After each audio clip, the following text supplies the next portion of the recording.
যা এসে কার্যকর রূপ পেয়েছে 24-এ, এই 24-কে স্বীকার করতে এত হীনমন্যতা কেন? এই 24 না হলে আজকে আমি এখানে বক্তৃতা দিতে পারতাম না। এই 24 না হলে আজকে বিরোধী দল হতে পারতাম না, বিরোধী দলের নেতা হতে পারতাম না, এমপি নির্বাচিত হতে পারতাম না, পার্লামেন্টের মুখ দেখতে পারতাম না, ঠিক অনুরূপভাবে তারেক সাহেব প্রধানমন্ত্রী হতে পারতেন না। আর যে সমস্ত মন্ত্রীরা আজে বাজে কথা বলে, কেউ তো সংসদের ভিতরেই বলে ফেলে, আর কেউ টকশোতে গিয়ে বলে, দায়িত্ব জ্ঞানহীন কথা বলে, দেশ বিরোধী কথা বলে। আমরা যখন সংসদে এই বিষয়গুলো তুলে আনি, তখন বলা হয় এগুলো সংসদের বাইরের ব্যাপার। আবার আমাদেরকে যখন আঘাত করা হয়, তখন শুধু সংসদের বাইরের ব্যাপার না, আধা শতাব্দী আগের বিষয়গুলো নিয়ে আসা হয়। চিংড়ি মাছের জীবন, লাফ দিলে পিছনের দিকে যায়, সামনে রাস্তা খুঁজে পায় না। এই জাতি আগাবে কিভাবে? আমরা সবসময় বলে আসি যে আসেন সামনাটা দেখি, এগিয়ে যাই। যে অঙ্গীকার নিয়ে 24 হয়েছে, সেই অঙ্গীকার বাস্তবায়ন করি, বড় কিছু নয়। এই যুবকেরা চেয়েছিল একটা বৈষম্যহীন সমাজ, চেয়েছিল সকলের অধিকার নিশ্চিত হোক, তারা চেয়েছিল বাংলাদেশ থেকে দুর্নীতি দূর হোক, তারা চেয়েছিল চাঁদাবাজদের কবলে পড়ে জাতির যে জেরবার অবস্থা, এখান থেকে জাতি মুক্তি পাক। তারা চেয়েছিল আদালতে গেলে মানুষ যেন ন্যায় বিচারটা পায়। এই তো এতটুকু। তারা তো কারো কাছে ভিক্ষা চায়নি। তারা বলেছে আমাদের যোগ্যতা অনুযায়ী আমাদের হাতে কাজ তুলে দিতে হবে। আজকে অনেক বড় বড় কথা আমরা শুনছি বিভিন্ন দিক থেকে, কিন্তু কাজের বেলায় আমরা এটা খুঁজে পাই না। আপনারা নিশ্চয়ই সংসদ দেখেন, আমি বিশ্বাস করি এই কারণে দেখেন যে এই সংসদকে আপনার মজলুমের সংসদ মনে করেন। সেই মজলুম এমপিরা ওখানে গিয়ে জনগণের জন্য কি বলে, এইটা আপনারা আগ্রহ করে শুনতে চান, দেখতে চান। আপনারা মূল্যায়ন করবেন আপনাদের বিবেকের পর্দায়। এ গভীর বিশ্বাস আমাদের আছে। জুলাইয়ের সবচেয়ে বড় দাবি ছিল ফ্যাসিবাদ যাতে বাংলাদেশে আর ফিরে না আসে, এই জন্য সংস্কার সাধন করা, একটা নতুন বাংলাদেশ গড়ে তোলা, অতীতের পচা রাজনীতিকে বিদায় জানানো, নতুন রাজনীতিকে আলিঙ্গন করা, মানুষকে আশাবাদী করে তোলা। এই জন্যই হয়েছিল গণভোট। সেই গণভোটের ব্যাপারে বলা হয় এটা তো সংবিধানে নাই। বলা হয় এই 4 প্রশ্ন এত জটিল, আমি বুঝতে লাগে 4 ঘন্টা, জনগণ কিভাবে ভোট দিল কেন? এই 4 প্রশ্ন তো 17 দিন আগে থেকে প্রচার করা হয়েছে, সকল মিডিয়া খুলাসা করা হয়েছে, গোপন রাখা হয়নি। আপনারা বুঝাতে চান যে জ্ঞান বুদ্ধি শুধু আপনাদের আছে, এই দেশের 18 কোটি মানুষের নাই। তা তো মানুষকে আপনারা অপমান করছেন। আমি মূর্খ হতে পারি, কিন্তু আমার জাতি তো মূর্খ, আমি কথা বলতে পারি না। সম্মানিত ভাইয়েরা, 4 প্রশ্ন জাতি যদি না বুঝে তো 31 প্রশ্ন বুঝে কিভাবে? এগুলা সব গুজামিল, ভাওতাবাজি। এবং ইতিমধ্যে একজন বলেছেন আমরা সব কিছু আগে মেনে নিয়েছি যাতে বুটটা হয়ে যায়, মানে বুট হয়ে পকেটে ঢুকে যায়। আরেকজন বলেছেন টোল মওকুফের কথা বলেছিলাম আসলে বুট পাওয়ার জন্য। লা হাওলা ওয়ালা কুওয়াতা ইল্লা বিল্লাহ। রাজনীতিবিদরা যদি এরকম জাতির সাথে প্রতারণা করে, তাহলে এ দেশের মানুষ যাবে কোথায়? যারা দেশ চালাবে, দেশের জন্য আইন এবং নীতি তৈরি করবে, তাদের মিনিমাম একটা নৈতিক মানদণ্ড থাকা উচিত। ইলেকশনের আগে তারাও বললেন, আমরাও বললাম, সবাই গণভোটে হা বলুন। জনগণ 70% মতো হা বলল।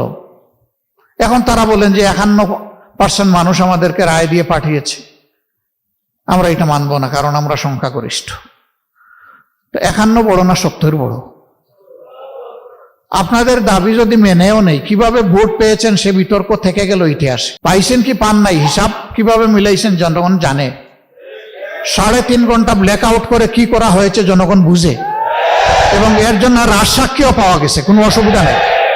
ইতিহাস অবশ্যই এটাকে পর্যালোচনা করবে ইনশাআল্লাহ, এবং যার যার পাওনা সবাই সময় মতো পেয়েও যাবেন ইনশাআল্লাহ।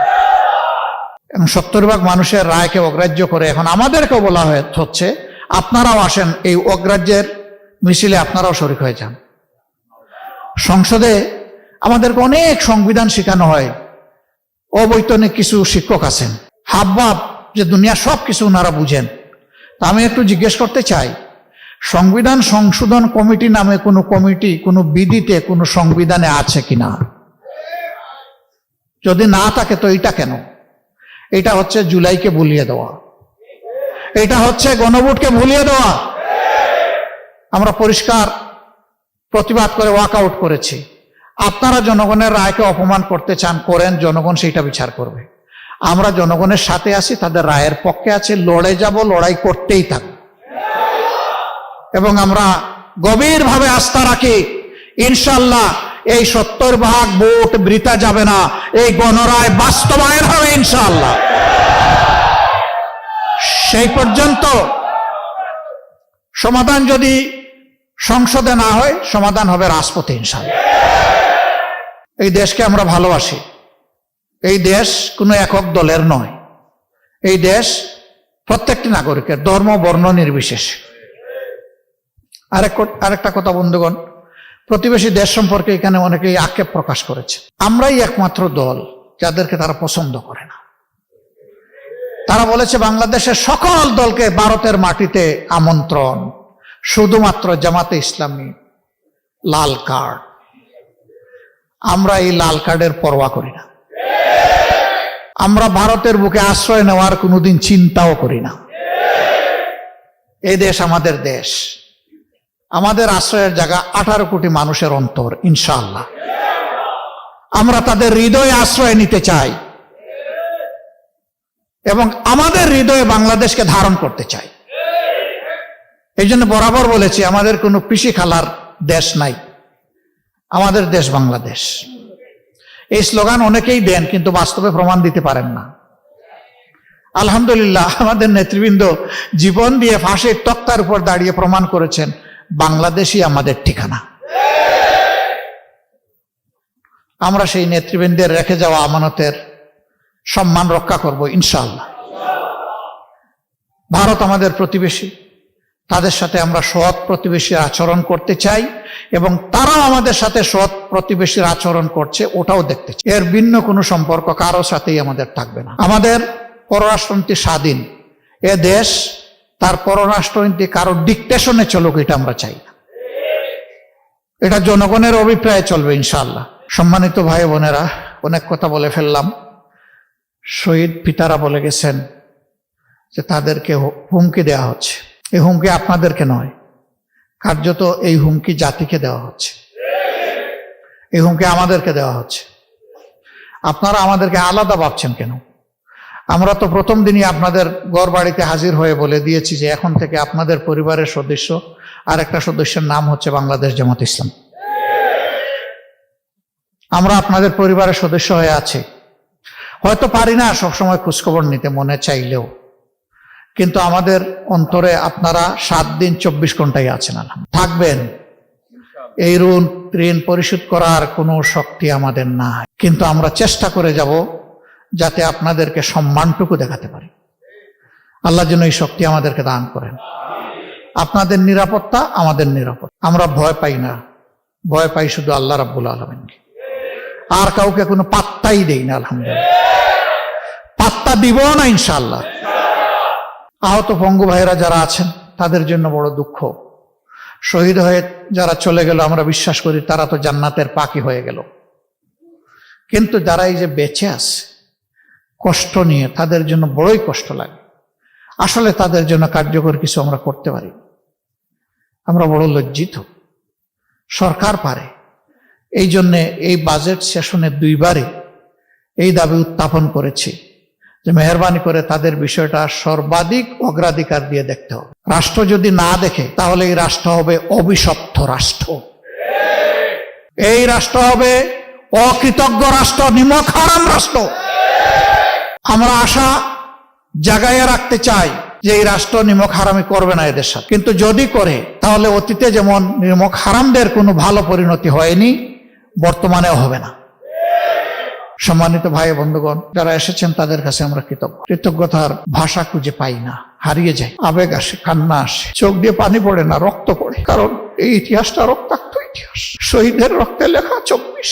হে রব্বুল আলামিন, তুমি এই শহীদদেরকে কবুল করো আর দেশটাকেও কবুল করো। ইয়া আল্লাহ, এটাকে সম্মানের, শান্তির, অগ্রগতির একটা দেশ বানিয়ে দাও, ন্যায় বিচারের একটা দেশ বানিয়ে দাও, আমাদের যুবকদের স্বপ্নের প্রত্যাশার দেশ বানিয়ে দাও, যেন আমরা মরার সময় শান্তি নিয়ে মরতে পারি, যে আমাদের জেনারেশনের হাতে, পরবর্তী জেনারেশনের হাতে একটা বাসযোগ্য সম্মানের দেশ আমরা তুলে দিতে পারলাম। আমাদের জন্য দোয়া করবেন। আমরা ইনশাআল্লাহ জীবন থাকতে কোনো অন্যায়ের কাছে মাথা নত করবো না, সে যত বড় শক্তি হোক।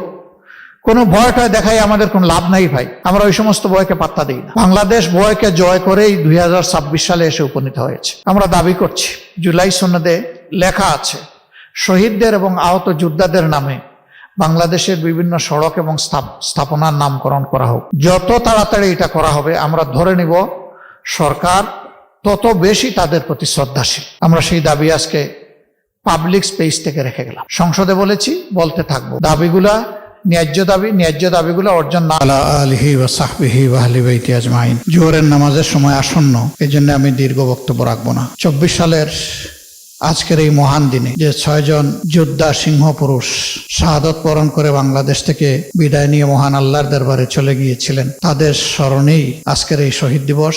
এই আলোচনার আয়োজন করেছেন বাংলাদেশ জামাত ইসলামী ঢাকা মহানগরী দক্ষিণ শাখা। আয়োজনের সম্মানিত সভাপতি, সম্মানিত অতিথিবৃন্দ, শহীদ পরিবারের গর্বিত সদস্যবৃন্দ, আহত পঙ্গু ভাই ও বোনেরা, সুধীমণ্ডলী, সাংবাদিক বন্ধুগণ, জাতি হিসাবে আমরা গর্বিত এবং লজ্জিত।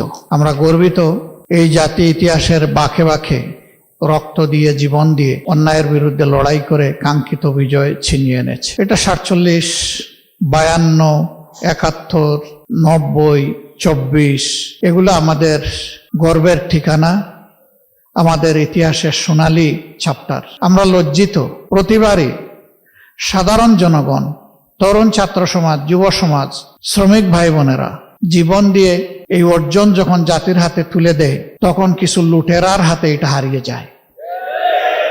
সেই 24টাও শেষ পর্যন্ত যা হলো হারিয়ে দেওয়ার কসরত করা হচ্ছে। আল্লাহর কসম, জীবন দিব কিন্তু 24 হারিয়ে যেতে দেব না।